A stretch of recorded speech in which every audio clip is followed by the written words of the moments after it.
slavery of the Romans, and even if you can be free. In fact, he took, according to one letter of Philemon, he sends a slave back to his master after he escapes. So Paul, if he did in fact write those things, could not have been a friend of mine or been a friend of Jesus even. And we must keep in mind that Paul never met Jesus. Paul never walked with Jesus. He never heard Jesus. And he was in the desert for 3 years in the Arabian desert, and he came back with a revelation of his own, which the apostles were not in agreement with. So that even today there's a saying, robbing Peter to pay Paul. And that's where that came from. But Paul went to the Europeans. He went to Greece, he went to the Romans, and he collected money. The Nazarene movement, like the black nationalist movement today, is always broke. So they called them to Jerusalem. They said, what you're teaching isn't the book of Acts. It's not right. Jesus didn't teach that. But Paul said, I got this money from there. So they said, well, teach what you want to then, and just as long as you bring, because we know what Jesus was about and what this is about. You can tell them white folks anything you want to tell them. You can tell those folks in Greece and Rome anything you want to tell them, as long as you can bring this kind of money up in there. And on his way to Jerusalem, when they called him in at the council there, when the apostles who had traveled with Jesus called Paul in, it took him almost a year to get there, because he stopped in every city and picked up some money to take to the church at Jerusalem. And when he got there, he had all this money, and he laid it in front of him, and the brother said, well, you know, he said, well, I'm the apostle to the Gentiles. They said, you sure are. With that kind of money, you're the apostle to the Gentiles. We are the apostles to Israel. We're teaching the lost sheep of the house of Israel. Because Jesus has said, go not into the way of the Gentiles, but go only unto the lost sheep of the house of Israel. Now, how did this thing get spread all over in Greece and Rome and all that? Paul came up with his own ideas and concepts, and at first they were going to fight him on it. But when he brought that money in there, they said, you're doing a good job. Send him all back out there. Send a dude with him. Send Barnabas with him. Barnabas with him. First time, and then the next time he went out, Silas went with him. But they didn't mind sending him on those missionary journeys, because every time he made that tour, he came back with money.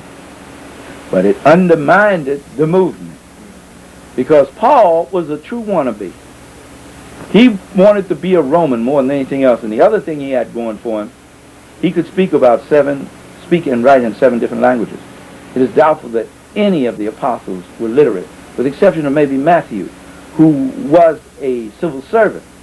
So he worked in the tax department, so he was probably literate. He was a tax collector. He worked in the Bureau of Internal Revenue there, so he probably had some literacy to it.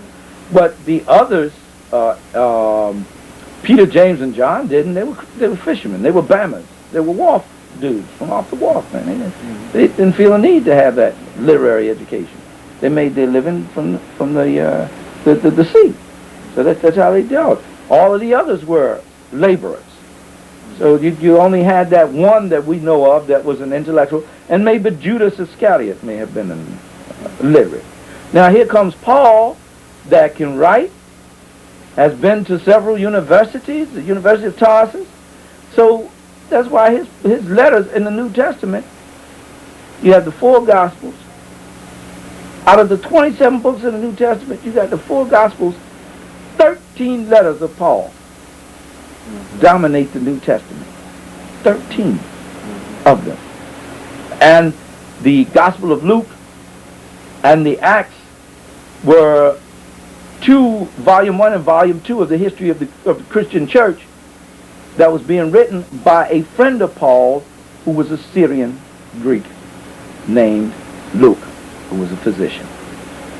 And because Luke and Paul were so close, Paul comes out to be a hero in the book of Acts. And Luke, therefore, in the year 140 CE, John Marcion, a European Christian, says that the Old Testament is just too crude. The God of the Old Testament is too violent. I can't deal with him. I can only deal with the gentle Jesus.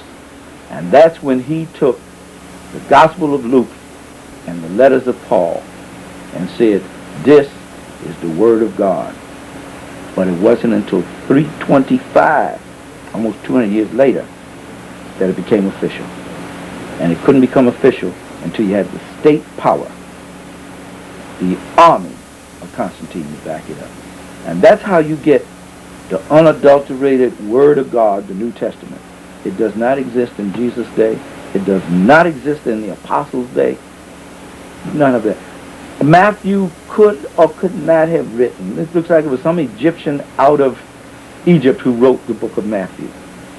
The book of Revelation has all that Kemeton imagery in it.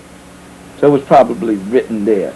Hugh Schoenfield does a very good job about that in the formulation of the New Testament.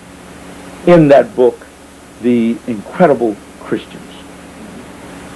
So I guess, in essence, that kind of gives us an overview of how a land that originally started out, going all the way back maybe 50 to 70,000 years, with Africoid peoples in it, remaining primarily Africoid throughout the ages, even when Abraham came and settled there, even when Moses and the children of Israel went there, who were black themselves and mingled with black people there, throughout the development of the kings, throughout the development of its nation, there after they had committed genocide against other black people, it was still a black nation. It is only, even when the Babylonians came, even when the Assyrians came and took them into captivity, it was still a black nation. They do not begin to be all mixed up until the Greeks come. Even when the Persians came, they remained a black nation. It's when the Greeks come now that they begin to have a mixture, and when the Romans come, they begin to have a mixture. They're still essentially a black race, so that by the time that Jesus arrives on the scene, it's still predominantly a black people, definitely a people of color like ourselves today. It is only after the destruction of Jerusalem and the Romans scattered them in the year 70 CE that we now have these light-skinned people coming back in the settled land. In fact, that's what the Romans repopulated the land with, the Eurasians there, after they had run the black folks out of there.